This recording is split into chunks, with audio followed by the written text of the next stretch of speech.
നമസ്കാരം. സോഷ്യൽ ക്യൂസിലേക്ക് ഏവർക്കും സ്വാഗതം. അപ്പോൾ ഇന്നത്തെ ചോദ്യങ്ങൾ നോക്കാം. ഓക്കെ, ഒന്നാമത്തത് 1907 കുമാരനാശാൻ്റെ ഈ കവിത മിതവാദി പത്രത്തിൽ ആദ്യമായി പ്രസിദ്ധീകരിക്കപ്പെട്ടത്. രോഗം ബാധിച്ചു കിടപ്പിലായ ശ്രീനാരായണ ഗുരുവിൻ്റെ അവസ്ഥയിൽ വിഷമിച്ചാണ് കുമാരനാശാൻ കവിത എഴുതിയതെന്ന് പറയുന്നു. പ്രസിദ്ധമായ കവിത ഏത്? അപ്പോൾ ഉത്തരം വീണപൂവാണ്. അപ്പോൾ വീണപൂവ് 1907 മിതവാദിയിലാണ് ആദ്യമായി പ്രസിദ്ധീകരിച്ചത്. തത്വബോധിനിയിൽ പിന്നീട് പുനർപ്രസിദ്ധീകരണം നടത്തുന്നുണ്ട്. അപ്പോൾ ശ്രീനാരായണ ഗുരുവിന് അസുഖത്തെ തുടർന്ന് കിടപ്പിലായ സമയത്ത് ആ വിഷമം കാരണം കുമാരനാശാൻ എഴുതിയ കാവ്യം കൂടിയാണ് വീണപൂവ്. ഹേ പുഷ്പമേ അധിക തുണ്ട പദത്തിൽ എത്ര ശോഭിച്ചിടുന്നു, ഈ വരി ഏതിലേന്ന് ചോദിച്ചാലും വീണപൂവാണ്. അതേപോലെ തന്നെ മലയാളത്തിലെ ആദ്യത്തെ ഖണ്ഡകാവ്യം, ആദ്യത്തെ ലക്ഷണമൊത്ത ഖണ്ഡകാവ്യം എന്നൊക്കെ ചോദിച്ചാലും ഏത് തന്നെയാണ്? വീണപൂവാണ്. അപ്പോൾ മലയാളത്തിലെ ആദ്യത്തെ ഖണ്ഡകാവ്യം 1907 മിതവാദിയിൽ പ്രസിദ്ധീകരിച്ചു. ജൈനിമേട് എന്ന സ്ഥലത്താണ്, പാലക്കാട് ജില്ലയിലെ ജൈനിമേട് എന്ന സ്ഥലത്ത് നിന്നാണ് പ്രസിദ്ധീകരണം ആരംഭിച്ചത്. ഇതൊക്കെ ഓർത്തു വെക്കാം. നമുക്കൊരു എക്സാമിന് ഒരു ക്വസ്റ്റ്യൻ പഠിക്കുമ്പോൾ അതുമായി കണക്ട് ചെയ്ത് ഒരുപാട് ചോദ്യങ്ങളുടെ ഉത്തരങ്ങൾ നിങ്ങൾ പഠിച്ചു വെക്കണം. അപ്പം നമുക്ക് അടുത്ത ചോദ്യം നോക്കാം. രണ്ടാമത്തെ ചോദ്യം, ഇന്ത്യക്ക് സ്വാതന്ത്ര്യം ലഭിച്ചാൽ ദേശീയ പക്ഷി മയിലായിരിക്കണമെന്ന് പ്രവചിക്കുകയും സ്വന്തം വീട്ടിൽ മയിലിനെ വളർത്തുകയും ചെയ്ത സ്വാതന്ത്ര്യ സമര സേനാനി ആരാണ്? ഉത്തരം മുഹമ്മദ് അബ്ദുറഹ്മാൻ സാഹിബ്. അപ്പോൾ നമുക്ക് ഇന്ത്യക്ക് സ്വാതന്ത്ര്യം കിട്ടുന്നതിന് മുമ്പ് തന്നെ അദ്ദേഹം പ്രവചിക്കുകയാണ് സ്വാതന്ത്ര്യം കിട്ടിയാൽ ദേശീയ പക്ഷി മയിലായിരിക്കണം എന്ന്. എന്നിട്ട് സ്വന്തം വീട്ടിൽ തന്നെ മയിലിനെ വളർത്തുകയും ചെയ്ത സ്വാതന്ത്ര്യ സമര സേനാനിയാണ് മുഹമ്മദ് അബ്ദുൾ റഹ്മാൻ സാഹിബ്. മയിലിനെ ദേശീയ പക്ഷിയായി അംഗീകരിച്ചത് 1963. ഇനി നമുക്ക് മൂന്നാമത്തെ ചോദ്യം കൂടി ഒന്ന് നോക്കാം. 1956 ഇന്ത്യൻ പാർലമെൻറ്റ് ഏതു വാക്കാണ് നിരോധിച്ചത്? ഇപ്പോൾ ഈ വാക്കിൻ്റെ നിരോധനം നീക്കിയിട്ടുമുണ്ട്. അപ്പോൾ 1956 ഇന്ത്യൻ പാർലമെൻറ്റ് ഒരു വാക്ക് നിരോധിച്ചു, പക്ഷേ ഇന്ന് അതിൻ്റെ നിരോധനം നീക്കിയിട്ടുമുണ്ട്. ഏതാണ് ആ വാക്ക്? ഉത്തരം ഗോഡ്സെ. ഈ വാക്കിൻ്റെ വിലക്ക് നീക്കം ചെയ്തത് നാസിക്കിൽ നിന്നുമുള്ള ശിവസേന MP ആയ ഹേമന്ത് തൂക്കാറാം ഗോഡ്സെയുടെ ആവശ്യാനുസരണമായിരുന്നു. അതും കൂടി ഒന്ന് ഓർത്തു. ചോദ്യം, നർമ്മദ നദിയിലെ സർദാർ സരോവർ അണക്കെട്ടിനു സമീപം സ്ഥിതി ചെയ്യുന്ന ലോകത്തിലെ പ്രശസ്തമായ Sardar Vallabhbhai Patel statue of unity എന്ന പ്രതിമയുടെ ശില്പി റാംവേ സുന്ദർ ആണ്. ലോകത്തിലെ ഏറ്റവും വലിയ പ്രതിമയായ ഇതിന് 182 മീറ്റർ ഉയരമുണ്ട്. ഇത് സ്ഥിതി ചെയ്യുന്നത് ഏത് ദ്വീപിലാണ്? ചോദ്യം, സ്റ്റാച്യു ഓഫ് സർദാർ വല്ലഭായ് പട്ടേലിൻ്റെ സ്റ്റാച്യു ഓഫ് യൂണിറ്റി സ്ഥിതി ഏത് ദ്വീപിലാണെന്നാണ് ചോദിച്ചത്. ഉത്തരം ഗുജറാത്തിലെ നർമ്മദ നദിയിലെ സർദാർ സരോവർ അണക്കെട്ടിന് സമീപമുള്ള സാധുവഡ് ദ്വീപിലാണ്. ഇനി നമുക്ക് അടുത്ത ക്വസ്റ്റ്യൻ നോക്കാം. കേരളത്തിലെ ഏതു പ്രദേശത്തെയാണ് കൈതച്ചക്ക റിപ്പബ്ലിക് എന്നറിയപ്പെടുന്നത്? ഉത്തരം വാഴക്കുളം. എറണാകുളത്തെ വാഴക്കുളത്താണ് ഏറ്റവും കൂടുതൽ കൈതച്ചക്ക ഉൽപ്പാദിപ്പിക്കുന്നത്. അടുത്ത ചോദ്യം, കഥകളിൽ കഥാപാത്രമായി വരുന്ന ഒരേ ഒരു ആയുധം ഏതാണ്? ഉത്തരം സുദർശന ചക്രം. അടുത്ത ചോദ്യം നോക്കാം.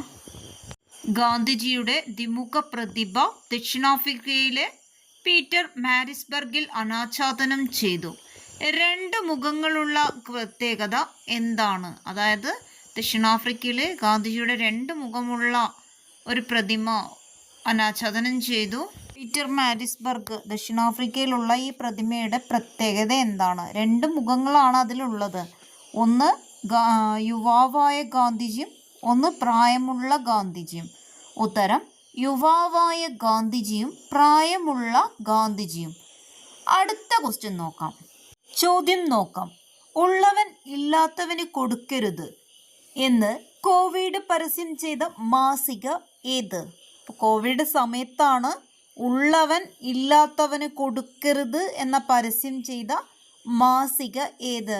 മിക്ക ആൾക്കാരും ആ സമയത്ത് ഈ പരസ്യം ശ്രദ്ധിച്ച് കാണും അല്ലേ? ഉള്ളവൻ ഇല്ലാത്തവന് കൊടുക്കണം എന്നല്ല, കൊടുക്കരുത്. ഉത്തരം മാതൃഭൂമി ആരോഗ്യ മാസിക. മാതൃഭൂമി ആരോഗ്യ മാസികയുടെ പരസ്യമാണ് ഉള്ളവൻ ഇല്ലാത്തവന് കൊടുക്കരുത്.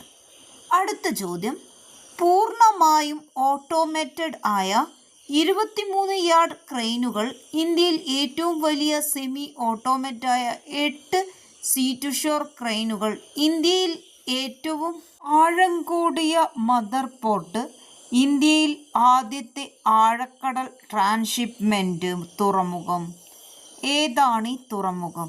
ഏതോ ഒരു തുറമുഖത്തിൻ്റെ പ്രത്യേകതയാണ് ഇത്ര നേരം പറഞ്ഞത്. എന്താണ്? പൂർണ്ണമായി ഓട്ടോമേറ്റഡ് ആയ 23 യാർഡ് ക്രെയിനുകളുണ്ട്. അതുപോലെ തന്നെ ഇന്ത്യയിലെ ഏറ്റവും വലിയ സെമി ഓട്ടോമേറ്റായ 8 സീഷോർ ക്രെയിനുകൾ, ഇന്ത്യയിലെ ഏറ്റവും ആഴം കൂടിയ മദർ പോർട്ട്, ഇന്ത്യയിൽ ആദ്യത്തെ ആഴക്കടൽ ട്രാൻസ്ഷിപ്മെൻറ്റ് തുറമുഖം. ഉത്തരം വിഴിഞ്ഞം തുറമുഖം. ഏതായാലും വിഴിഞ്ഞത്ത് നിന്നും ഏതെങ്കിലും ഒരു ചോദ്യം നമുക്ക് പ്രതീക്ഷിക്കാവുന്നതാണ്. അടുത്ത ചോദ്യം നോക്കാം. കേരളത്തിൽ ആദ്യമായി ഒരു അവർണ്ണൻ ശിവപ്രതിഷ്ഠ നടത്തി. ആരാണ്? ഉത്തരം വേലായുധ പണിക്കർ. 1852 ഇദ്ദേഹത്തിൻ്റെ നേതൃത്വത്തിൽ കല്ലശ്ശേരി തറവാട്ടിൽ നിന്നും 1.5 കിലോമീറ്റർ അകലെ മംഗലത്തെ രാഷ്ട്രീയ ശൈലിയിൽ ഒരു ക്ഷേത്രം നിർമ്മിച്ച് പ്രതിഷ്ഠ നടത്തി. ശ്രീനാരായണ ഗുരു ജനിക്കുന്നതിന് 4 വർഷം മുമ്പായിരുന്നു. ശരിക്കും ശിവപ്രതിഷ്ഠ എന്ന് കാണുമ്പോൾ മിക്ക ആൾക്കാരും ശ്രീനാരായണ ഗുരുവായിരിക്കും ആദ്യം എഴുതുക.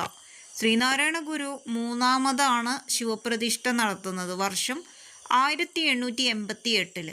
അപ്പം അതിനു മുമ്പ് 2 പേര് ശിവപ്രതിഷ്ഠ നടത്തുന്നുണ്ട്. 1888 അരുവിപ്പുറം പ്രതിഷ്ഠ നടത്തുന്നതിന് 36 വർഷങ്ങൾക്ക് മുമ്പായിരുന്നു ഇത്. ഒരു അവർണ്ണൻ 2ാമത് ശിവപ്രതിഷ്ഠ നടത്തി. 1853 ചേർത്തല താലൂക്കിലെ തണ്ണീർമുക്കം ചെറുവാരണം കരയിലാണ് 2ാമത് ശിവപ്രതിഷ്ഠ നടത്തുന്നത്. 3ാമത് 1888 ശ്രീനാരായണ ഗുരു. ഓക്കെ, അടുത്ത ക്വസ്റ്റ്യൻ. ഗൂഗിൾ അവതരിപ്പിക്കുന്ന ആർട്ടിഫിഷ്യൽ ഇൻ്റലിജൻസ് സംവിധാനത്തിൻ്റെ പേരെന്ത്? ഉത്തരം ജെമീനി. അടുത്തത്, നീതി ആയോഗിൻ്റെ റിപ്പോർട്ട് പ്രകാരം കേരളത്തിൽ ദാരിദ്ര്യമില്ലാത്ത ഏക ജില്ല ഏത്? ഉത്തരം എറണാകുളം. അടുത്ത ചോദ്യം, 2023 അർജുന അവാർഡ് പുരസ്കാരം ലഭിച്ച മലയാളി താരം ആര്?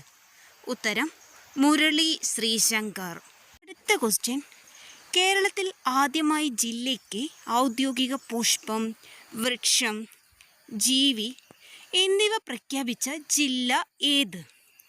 ഉത്തരം കാസർഗോഡ്. കാസർഗോഡിൻ്റെ പുഷ്പം ഏതാണ്? പെരിയ പൊള്ളത്താളി. അതുപോലെ കാഞ്ഞിരമാണ് വൃക്ഷം. വെള്ളവേരൻ പരുന്താണ് കാസർഗോഡിൻ്റെ പക്ഷി. അതുപോലെ ജീവിയുണ്ട് പാലപ്പൂവൻ ആമ. ഇതൊക്കെ കാസർഗോഡിൻ്റെ മാത്രം പ്രത്യേകതയാണ്. അടുത്തത്, ഇന്ത്യക്ക് പുറത്ത് ശിവഗിരി മഠം സ്ഥിതി ചെയ്യുന്നത് എവിടെയാണ്? ഉത്തരം ലണ്ടൻ. ആഗോളതാപനം മരമാണ് മറുപടി എന്നത് ഏത് പദ്ധതിയുടെ മുദ്രാവാക്യമാണ്? ആഗോളതാപനം മരമാണ് മറുപടി എന്നത് ഏത് പദ്ധതിയുടെ മുദ്രാവാക്യമാണ്?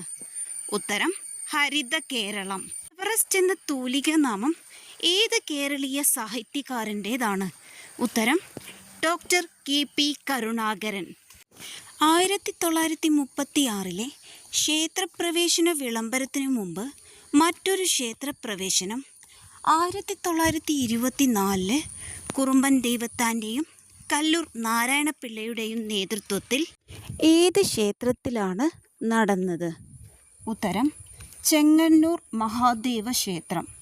നമുക്കറിയാം 1936 നവംബർ 12 വൈക്കം സത്യാഗ്രഹത്തിൻ്റെ ഭാഗമായി ക്ഷേത്രപ്രവേശന വിളംബരം നടന്നത്. പക്ഷേ ചോദ്യം എന്താണ്? 1936 ക്ഷേത്രപ്രവേശനത്തിന് മുമ്പ് 1920 കുറുമ്പൻ ദൈവത്താൻ്റെയും കല്ലൂർ നാരായണപിള്ളയുടെയും നേതൃത്വത്തിൽ നടന്നത് ഏത് ക്ഷേത്രത്തിൽ? ഉത്തരം ചെങ്ങന്നൂർ മഹാദേവ ക്ഷേത്രം. അടുത്ത ചോദ്യം നോക്കാം. 1930 നവംബർ 9 മഹാകവി വള്ളത്തോളും ഡേഷ് ചേർന്നാണ് കേരള കലാമണ്ഡലം സ്ഥാപിച്ചത്. ആരായിരിക്കും? ഉത്തരം മണങ്കുളം മുകുന്ദരാജാവ്. നമുക്കറിയാം 1930 കേരള കലാമണ്ഡലം വള്ളത്തോൾ സ്ഥാപിച്ചതെന്ന്. എന്നാൽ അദ്ദേഹത്തിൻ്റെ കൂടെ ഉണ്ടായ വ്യക്തിയും കൂടിയാണ് ആരെ? മണങ്കുളം മുകുന്ദരാജാവ്. ഇനി അവസാന ചോദ്യം കൂടി നോക്കാം. ലോകത്തിലെ ആദ്യത്തെ ആർട്ടിഫിഷ്യൽ ഇൻ്റലിജൻസ് ടീച്ചർ പേര് എന്ത്? ഉത്തരം ബിയാട്രിസ്. അപ്പോൾ നമുക്ക് കൂടുതൽ ചോദ്യങ്ങളുമായി അടുത്ത വീഡിയോയിൽ വീണ്ടും കാണാം. നന്ദി.